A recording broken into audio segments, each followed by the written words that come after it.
నమస్కారం, welcome to Suman TV. నేను గీతాంజలి. ప్రస్తుతం మనతో పాటు లలిత పరివార్ సంఘ వ్యవస్థాపకురాలు, లలిత అమ్మవారి ఉపాసకురాలు డాక్టర్ అరుణ పేరి అమ్మగారు ఉన్నారు. వారితో మాట్లాడదాం. అమ్మ నమస్కారం. నమస్తే అమ్మా. శ్రీమాత్రే నమః. శ్రీమాత్రే నమః. ఎప్పుడూ చెదరని ఆ చిరునవ్వు అది ఇష్టం బాగా నాకు. అలాగే అమ్మ దగ్గర ఉన్న ఆ ఫీల్ వస్తుంది మీ దగ్గర ఉన్నప్పుడు. చాలా సంతోషం మిమ్మల్ని ఇలా స్టూడియోలో కలవటం అనేది. అమ్మ, చాలా అంశాలు మాట్లాడాలని ఉంటుంది మీరు వస్తే, కానీ సమయభావం వల్ల మనం కొన్ని విషయాలు మాట్లాడదాము. పౌర్ణమి, మాఘ పౌర్ణమి అసలు ఎంత విశేషమైన రోజు. ఏ పౌర్ణమైన ప్రత్యేకమే, మాఘ పౌర్ణమి ఇంకా ప్రత్యేకం అని చెప్తారు. అసలు ఈ రోజున ఎలా ఉండాలి, మహిళలందరూ కూడా ఏం చేయాలి, ఎవరి ఆరాధన చేయాలి, వివరించండి. అందరికంటే ముందు మన సుమన్ టీవీ ప్రేక్షకులకు అందరికీ ధన్యవాదములు, ఆశీర్వచనములు. అమ్మ, పౌర్ణమి అంటేనే 16 కళలతో అమృత కళలు అంటారు వాటిని. ఆ చంద్రుడిలో 16 కళలు ఉంటాయి అమ్మవారివి. ఆ 16 కళలు కూడా అమ్మవారు షోడశ కళలు. ఆ కళలతోటి ఆ చంద్రుడిని ఒక్కసారి మనం చూసామంటే ఎంత మిగిలిన రోజుల కంట ఈ పౌర్ణమి చంద్రుడిని, ఏ పౌర్ణమి అయినా ఆ పౌర్ణమి చంద్రుడిని చూస్తే కొన్ని సెకండ్స్ మనం ఒక్క నిమిషమైనా చూస్తే ఒక రకమైన భావన మనలో కనిపిస్తుంది. అంటే ఆ కళలు, ఆ శక్తి, కళ అంటే శక్తి, ఆ శక్తులు మనకి ఆ లోపలికి తీసుకుంటున్నావా, మన లోపలికి వస్తున్నాయా అనే ఒక భావన కనిపిస్తుంది. అందులోనూ కొన్ని స్పెషల్ పౌర్ణములు ఉంటాయి. శరత్ పౌర్ణమి ఒకటి, మాఘ పౌర్ణమి ఒకటి, ఇలాంటివి చాలా స్పెషల్గా ఉంటాయి అన్నమాట.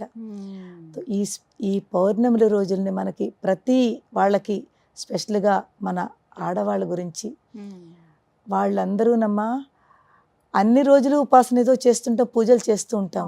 కానీ పౌర్ణమి రోజుని రాత్రిపూట 7, 8 ఎప్పుడైతే చంద్రుడు వస్తాడో ఆ చంద్రుడి ఎక్కడ ఓపెన్ స్పేస్లో మనకు ఎదురుకుండా కూర్చుని, సూర్యుడు చంద్రుడు వీళ్ళిద్దరూ ప్రత్యక్ష దైవాలమ్మ. అది అర్థం చేసుకుంటే మనకి మిగిలిన దైవాలు కనిపించరు. అందరూ ఉన్నారు, కృష్ణుడు, రాముడు, అమ్మవారు అందరూ ఉన్నారు. అది మనం భావించగలం కానీ చూడలేము. ఇద్దరు చూడగలుగుతాము, సూర్యుడు చంద్రుడు, ఈ ఇద్దరు దేవతలును.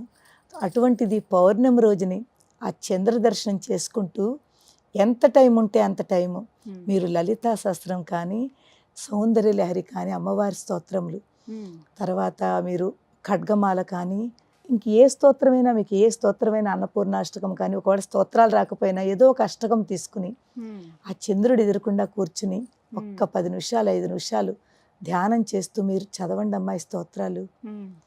మీరు చదువుతున్న ఈ మంత్రాలు ఏదైతే ఉందో, ఈ వైబ్రేషన్స్, ఈ శక్తి, ఆ చంద్రుడిలో ఉన్న కళలు ఎంత అద్భుతమైన మీకు ఆ వైబ్స్ మీ లోపలికి వస్తాయో మనం ఆలోచించగలుగుతాం. చాలా చాలా వస్తాయమ్మా. మనకు ఫీలింగ్ కనిపిస్తుంది. అది అందుకే పౌర్ణమికి, చంద్రుడికి, అమ్మవారికి ఎంత కనెక్షన్ ఉంది. చంద్రుడి వెన్నెల్లో చదివితే ఇంకా మంచి, చాలా మంచిదమ్మా. ఆ అమృత కళలు అంటాం కదా, ఆ అమృత కళలు మన లోపల కూడా ఉన్నాయి కళలు. ఎప్పుడైతే ఈ కళలు ఈ మన శరీరం లోపలికి అది వెళతాయో మన శరీరాన్ని చాలా ఆనందంగా ఉంచుతుంది. సౌందర్యం అంటారు చూడండి, నిన్న సౌందర్య లహరి. సౌందర్యం అంటే ఏమిటమ్మా? ఆనందము, ఆత్మానందము. ఎప్పుడైతే ఈ ఆత్మ ఆనందంగా ఉంటుందో అది మన ఫేస్లో కనిపిస్తుంది. వాళ్ళందరూ ఉండమే ఒక రకమైన గ్లో అమ్మా. ఎందుకంటే ఒకటి చంద్రుడు, రెండు మనం చదువుతున్నది అమ్మవారి యొక్క స్తోత్రము. ఎప్పుడైతే కాంబినేషన్ కలుస్తుందో మనలో ఆ కళలు కనిపిస్తాయి. అందరూ చదవచ్చమ్మా? అందరూ నియమం అంటే ఏం లేదా? లేదమ్మా, దీనికి నియమాలు ఉండవు. భక్తి ఉంటే చాలమ్మా. భక్తి, నమ్మకము, శ్రద్ధ ఉంటే మీరు ఎవరైనా చదవచ్చు. లలితా సహస్రం చాలా మంచిదమ్మా పౌర్ణమి రోజుని.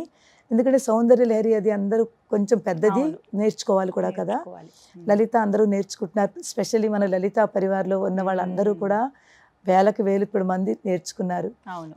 అలాగే ఎవరైతే ఈ ప్రోగ్రాం చూస్తున్నారో, రేపు మనకి పౌర్ణమి కాబట్టి అందరూ రాత్రి గల పౌర్ణమి చక్కగా చంద్రుడు ఎదురుగుండా ఒక 10 నిమిషాలైనా కూర్చుని ఏదో ఒక స్తోత్రము లలిత చదువుకుంటే చాలా మంచిది. లేకపోతే ఇంకేదైనా కనకదార స్తోత్రం కానీ ఏదైనా చదువుకోండి. నియమాలు ఏం వద్దు. కాస్త గ్లాసులో ఒక పాలు కొంచెం తీసుకుని అందులో కొంచెం బెల్లం వేసి ఆ చంద్రుడు ఎదురకుండా అక్కడ పెట్టి మీ పారాయణ అయిపోయిన తర్వాత ఆ పాలు నా చంద్రుడికి ఇలా నైవేద్యం కింద చూపించి అమ్మవారికి అది మనం మన లోపలికి తీసుకుంటాం. అందరూ ఇంట్లో ఉన్న వాళ్ళందరూ ఆ అమృతం అందులో పడుతుంది. అందుకే అమృత కళలు అంటారు. ఆ చంద్రుడిలో ఉన్న కళల రూపంలో ఆ అమృతము మనం చదువుతున్న ఈ మంత్రముల యొక్క శక్తి అందులోకి వెళుతుంది.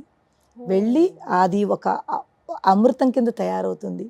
ఎప్పుడైతే అమృతం తీసుకుంటామో మనంలో కూడా అమృత శక్తి పెరుగుతుంది. ఎప్పుడు యవ్వనంగా నవ్వుతూ ఆనందంగా ఉంటాం. ఖచ్చితంగా అందరూ ఇవి పాటించాలి. అది ఏ పౌర్ణమి అయినా సరే ఈ విధంగా ప్రతి చేయాలమ్మా? పౌర్ణమి చాలా మంచిది. ఈ 2-3 పౌర్ణములు కొంచెం కార్తీక పౌర్ణమి, మాఘ పౌర్ణమి, తర్వాత శరత్ పౌర్ణమి, ఈ మూడింటికి ఇంకా ఎక్కువ ఇంపార్టెన్స్ ఇస్తారు. చాలా చక్కగా వివరించారమ్మా.